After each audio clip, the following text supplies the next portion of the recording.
Hello, আসসালামু আলাইকুম। কেমন আছেন সবাই? আশা করছি খুব ভালো আছেন। আমরা আলহামদুলিল্লাহ ভালো আছি। এই ভিডিওটা করেছিলাম গত বছর আমার ফুফাতো ভাই দীপুর বিয়ের সময়। অনেক ভিডিও ক্লিপস ছিল কিন্তু এডিট করার সময় পাইনি বলে আর আপলোডও করা হয়নি। তো ফাইনালি ছোট, ছোট কয়েকটা ক্লিপস দিয়ে আজকে দীপুর বিয়ের একটা ছোট্ট ভ্লগ হয়ে যাক। আশা করছি আপনাদের ভালো লাগবে। সো সবাই দেখতে থাকুন। দীপ ভাইয়ার বিয়ে ছিল গত বছর সামারের সময়। বাংলাদেশে তখন এত গরম ছিল যেটা কল্পনার অতীত। আমরাও সবাই সাজগোজ করে একদম নাজেহাল। আমরা সবাই কমিউনিটি সেন্টারের সামনে দাঁড়িয়ে আছি কারণ দীপু ঢুকলে তারপর আমরা সবাই ঢুকবো। তো এখানে আয়াতকে কিন্তু অনেক সুন্দর লাগছে, যদিও সে খুব আনইজি ফিল করছিল এত ভারী একটা জামা পরে, কারণ প্রচণ্ড গরম ছিল সেদিন। তো এরপর আমরা সবাই ভিতরে যাব আর তার আগে অ্যাজ ইউজুয়াল বিয়ের যে রিচুয়ালসগুলো থাকে সেটাই হচ্ছে। কনে বাড়ি থেকে গেট ধরেছে। এরপর আর কোনো ভিডিও ক্লিপ আমার নেওয়া হয়নি। একবারে বিয়ে শেষ হয়ে যাওয়ার পর একটা ক্লিপ নিয়েছিলাম এখানে।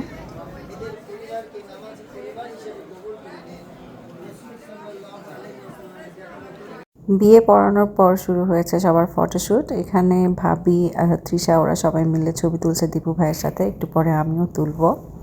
আর বিয়েবাড়িতে আমি সবচেয়ে বেশি এনজয় করি একটু সাজগোজ করে ছবি তোলার বিষয়টাই।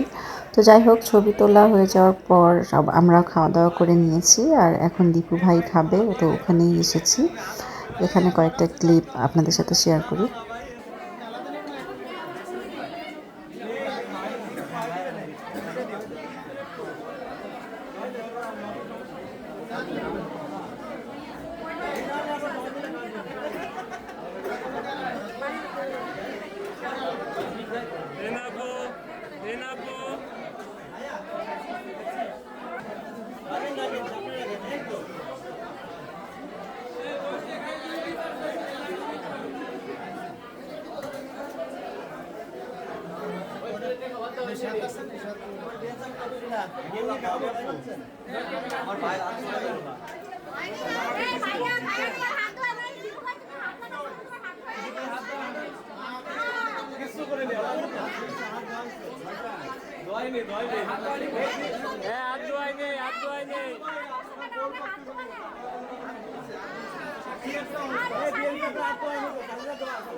ভাই তুমি যদি ভাই হও আসতে ভাই কোনো আত্মা দেবে না